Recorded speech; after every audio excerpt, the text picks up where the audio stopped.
જય માતાજી મિત્રો, સ્વાગત છે સવાર સવારમાં તમારું મારા મિની વ્લોગમાં। અને જો આજ તો સવાર સવારમાં ઘનશ્યામ કે હાલ મને બધો સામાન કાઢી દે, મારે નોખું થઈ જવું છે। મેં કીધું સારું, તો મેં તો જો બધો એને સામાન કાઢી દીધો અને એ તો જોઈ કે મારે બધું નોખું થઈ જવું છે ને તો મને બધું આપી દે, તપેલા ને તપેલિયું ને બધું ઉપાડ્યું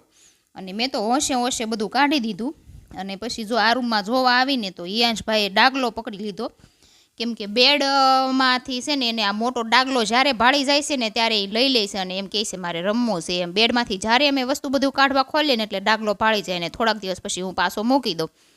પછી ઘનશ્યામ કે મને ડબ્બા તો આપી દે, મારે કરિયાણું ભરવા જોઈએ છે। મેં કીધું સારું હાલો 2 ડબ્બા લઈ લો તમે અને બીજા બધા હું રાખું। પછી મેં કીધું આલ્યો આ મસાલાના ડબ્બા જોતા હોય ને તો એ પણ લેતા જાવ। ત્યાં તો થોડી વારમાં જો ઈયાંશભાઈના હાથમાં ફુગા આવી ગયા અને એ કે પપ્પા ફુગા ફૂલવી દો મને, તો એ બધા ફુગા એક હારે ફૂલવતા હતા અને અડધા ફૂલ્યા અને અડધા ન ફૂલ્યા। પછી ઈયાંશને રમવા આપી દીધા કે હાલે તું રહે મને હેરાન કરમાં અને બધો સામાન કાઢવા દે, કેમ કે અમે નવી શોપ કરેલી હતી ને એટલે છે ને ઘનશ્યામને બધો સામાન ઘરેથી જ લઈ જવાનો હતો, કેમ કે બહુ જ સામાન ઘરે હતો ને એટલે મેં ના પાડી હતી કે બધું વેચાતું લેતા નહીં અને જેટલું ઘરમાં પડ્યું છે ને એ બધું લઈ જવાનું છે। ડબલ વસ્તુ હતી એ બધી મેં ઘરેથી ત્યાં મોકલી દીધી અને જો આ બધું વસ્તુ કાઢી અને ઓટલે મૂકી દીધું અને અહીંયા ગાડી પણ આવી ગઈ હતી અને એમાં બધો સામાન ભરવાનો હતો। તો ઘનશ્યામે અને ગાડીવાળા ભાઈએ બંને સામાન ભરી લીધો બધો અને હું તો ઊભી જોતી હતી અને વિડીયો ઉતારતી હતી અને મેં છે ને આ બધો સામાન બેડમાંથી કાઢ્યો ને તો મને ગરમી બહુ થઈ ગઈ હતી અને અમારા ઈયાંશભાઈ કે મમ્મી મારે પણ ટેમ્પામાં બેસીને પપ્પા હારે દુકાને જવું છે અને તમને તો ખબર જ છે કે અમારી નવી શોપ બની ગઈ છે તો ત્યાં બધો સામાન લઈ જવાનો હતો ને હમણાં વિડીયો બનતો નહોતો કાંઈ, કેમ કે હમણાં બહુ જ કામમાં હતા એટલે હવે પહેલાંના પેન્ડિંગ વિડીયા છે ને હવે અત્યારે આવશે, પણ સપોર્ટ તમારે કરવાનો રહેશે અને મારા વિડીયા સારા લાગે ને તો લાઇક શેર અને સબસ્ક્રાઈબ કરી દેજો